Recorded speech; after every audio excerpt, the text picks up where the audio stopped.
It was a normal day in the city of Houston, Texas. Well, what we've been calling normal for the past 2 years.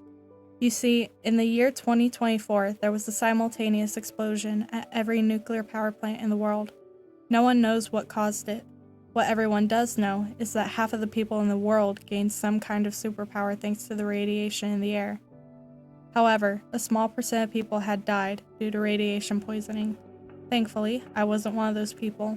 I hadn't gotten a power either, until that day.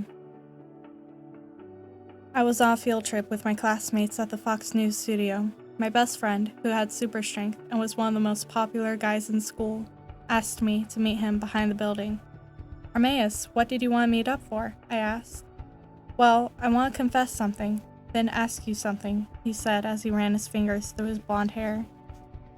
"Ask and confess away. We're best friends, Armaeus. You can tell me anything."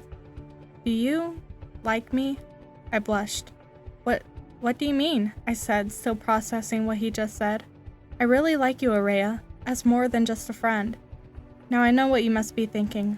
Romance? Right in the beginning?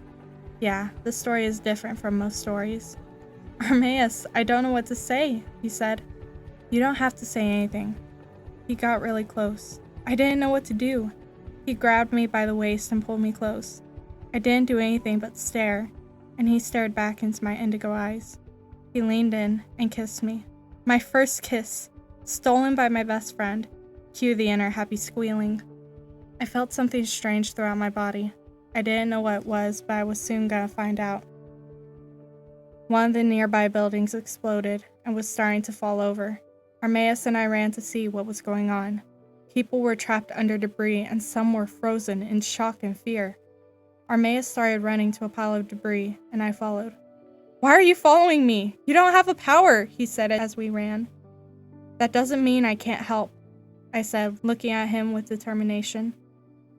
He smiled, and we got to a woman who had a large piece of concrete on top of her. The sound of a cackling man echoed down the street. Above us, we saw a man making explosions with the snap of his finger. Armaeus jumped up and grabbed the man by the throat. "Araea, help that woman. I'll hold this guy off until a pro gets here," he said as he punched the villain in the face. I started trying to lift the concrete off the woman, only I didn't try.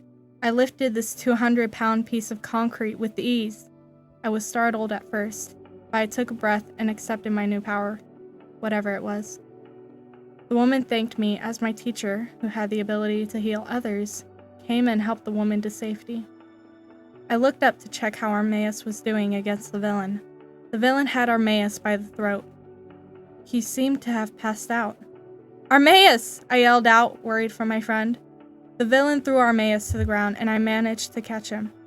"Run," was the last word I heard come from Armaeus' mouth that day. A classmate came up behind me, picked me up, and ran off with me. As that happened, I dropped Armaeus and started screaming that we couldn't leave him behind. The villain looked at us and sent an explosion our way. The classmate that had taken me made a wall of ice to block off the explosion. "Run! Run as fast as you can, Araea!" the villain yelled, "for you won't be able to hide for very long." I looked at my classmate, who I now recognized. It was Rise. Rise had light brown hair and mesmerizing bright green eyes. He was also a popular guy, but he never took the time to make friends.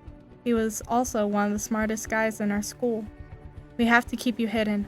I'm sorry, but we cannot go back for your friend," he said as he carried me away from the scene. Angry, I grabbed his arm and tossed him over me and sent him flying into a wall. I started to run back, but Rice caught himself and hit the wall feet first, then sent ice along the wall into my feet. Ice covered me from my feet to my neck. He slid on his own ice and came up in front of me.